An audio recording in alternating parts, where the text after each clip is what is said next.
Es urgente que el presidente de la República convoque al acuerdo nacional, a un espacio de encuentro, donde no solamente estén los políticos que ya sabemos dónde nos llevan, sino donde estén los representantes de los gremios, tanto de trabajadores, de los sectores sociales, como del mundo empresarial, donde estén las iglesias, donde estén todos aquellos que tengan algún nivel de representación en el Perú para enfrentar juntos los retos y las tareas que tenemos que asumir juntos. Conforme se acerca el 28 de julio, y para ser sinceros el 26, y les voy a explicar por qué, la tensión política crece y el clima de incertidumbre se convierte en asfixiante. Y la manifestación más evidente de esto, porque en el Perú hay una relación directa entre la inestabilidad política y el dólar, es el dólar, que otra vez pasó los 4 soles. ¿Y qué es lo que está ocurriendo? Lo que está ocurriendo es que durante prácticamente un año se ha creado la expectativa de que en cualquier momento se cae Castillo. En cualquier momento se consigue algo para traérselo abajo. En cualquier momento tienen los 87 votos y así nos han tenido durante todo este año.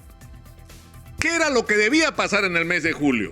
Una huelga general del transporte en el Perú, pretendiendo utilizar las justas demandas de los transportistas para crear un clima políticamente asfixiante.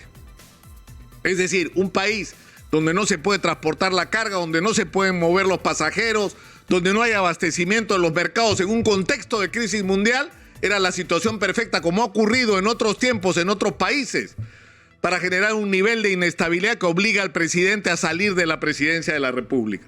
Y esto de la mano con destapes que supuestamente debían comprometer al presidente de la República, cosa que todavía no ocurre y que todo el mundo está esperando que en algún momento ocurra.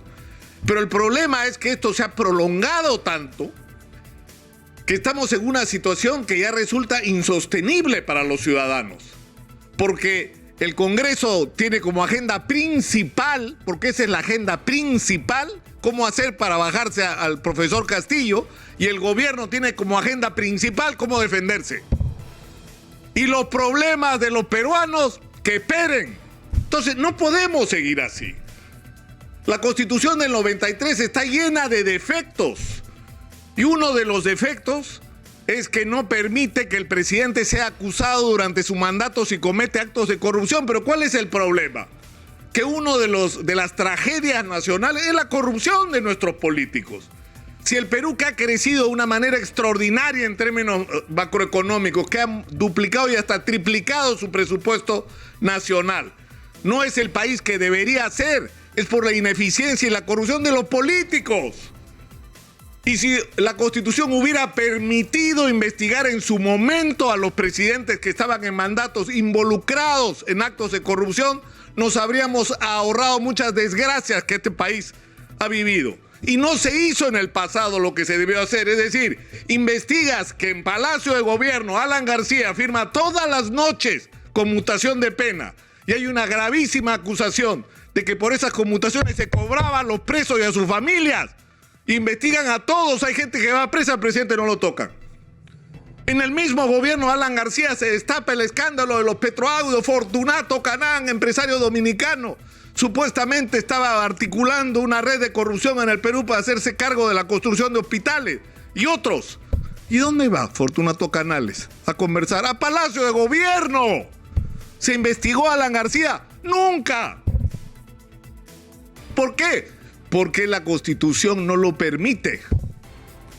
Supuestamente. Y eso ha ocurrido con todos los otros presidentes. Con todos los otros, con PPK.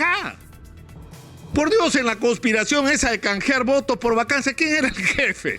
¿A dónde llevaban a Mamani el día que con el ministro, ¿no es cierto?, habla de cómo es la nuez? ¿A dónde estaban yendo? A la casa de Pedro Pablo Kuczynski en San Isidro para ponerse de acuerdo que cómo era la nuez, pues, para que no voten por la vacancia. El propio presidente involucrado en una conspiración, pero no se le podía investigar. Y eso estuvo mal.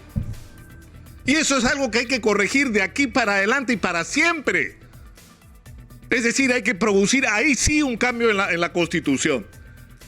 Pero la Constitución no impide que el presidente sea investigado. Y una de las cosas en las que todos deberíamos estar de acuerdo en este momento para salir del entrampamiento es que el presidente tiene que aceptar que el Ministerio Público lo investigue.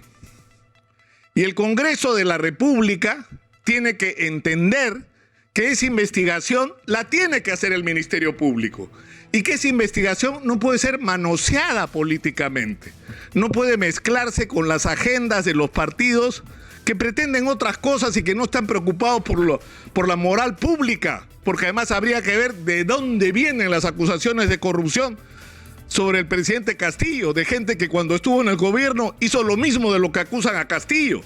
Pero esa investigación tiene que hacerse. Y está actuando correctamente la fiscal Patricia Benavides, porque sabe cuáles son los límites, pero sabe también cuáles son las obligaciones que tiene con respecto a la moral pública, que no podemos dejar en el limbo si el presidente es culpable o inocente de gravísimos actos de corrupción. No podemos dejarlo en el aire. Los ciudadanos tenemos el derecho a saber la verdad y las autoridades tienen la obligación de investigar esa verdad hasta donde la Constitución se lo permita. Cuando vengan las conclusiones, pueden estar ustedes seguros, lo voy a repetir todos los días, de que no importa lo que diga la Constitución y el artículo 117, en este país van a ocurrir las cosas que tengan que ocurrir. Pero ¿qué nos hacemos mientras tanto? Vamos a seguir en es decir, revolcándonos en el lodo y sin atender las urgencias nacionales. Es por eso que es indispensable crear un clima distinto. Mientras la Fiscalía investiga, hay que crear un clima en el que sea posible que se tomen acciones de gobierno y legislativas que hoy son urgentes con respecto a la seguridad, al alza de precios, a la crisis económica, a la crisis en el agro, al problema del precio de los combustibles, es decir, a todos los problemas que nos están agobiando, a la falta de empleo, a la parálisis de la inversión. ¿Qué vamos a hacer para atraer la inversión minera que tanto necesitamos hoy? ¿Qué vamos a hacer para utilizar adecuadamente esos recursos? ¿Cómo vamos a hacer para neutralizar la corrupción? ¿Cómo vamos a hacer para que se hagan obras y adquisiciones por impuestos? Para neutralizar la corrupción y simultáneamente, ¿cómo vamos a hacer para simplificar los procedimientos y hacerlo cada vez más transparente para acabar con las mafias de corrupción que están enquistadas en todo el aparato del Estado peruano? De eso deberíamos estar discutiendo y eso es lo que necesitamos que hagan en conjunto el gobierno y el Parlamento, pero está claro que no pueden solos y es por eso que es urgente que el presidente de la República convoque al acuerdo nacional, a un espacio de encuentro, donde no solamente estén los políticos que ya sabemos dónde nos llevan, sino donde estén los representantes de los gremios, tanto de trabajadores, de los sectores sociales, como del mundo empresarial, donde estén las iglesias, donde estén todos aquellos que tengan algún nivel de representación en el Perú para enfrentar juntos los retos y las tareas que tenemos que asumir juntos. Yo no sé por qué es tan difícil entender eso y hacer las cosas correctamente. La desesperación ¿de quién? De Mari Carmen Alba, que soñó desde el día que puso el pie en la presidencia del Congreso de ser ella la presidenta del Perú, luego de la salida de Pedro Castillo, olvidándose que si salen Pedro Castillo y Dina Boluarte, lo que hay que hacer es elecciones generales. Y los congresistas parecen no haberse enterado de que si se van ellos se tienen que ir todos. Y que es más, eso es lo que si la ciudadanía pudiera decidir, hablen con cualquiera. Señores congresistas, pónganse anteojos de sol y tapabocas y mascarilla y salgan a la calle a preguntar a la gente qué haría. Y les aseguro que la inmensa mayoría le diría sobre los políticos que lo que la gente preferiría es que se vayan todos. Pero lamentablemente no se puede hacer sin pasar por el Congreso de la República. Entonces, por lo menos, reciban el mensaje que viene de la sociedad y hagan lo que hay que hacer en este momento.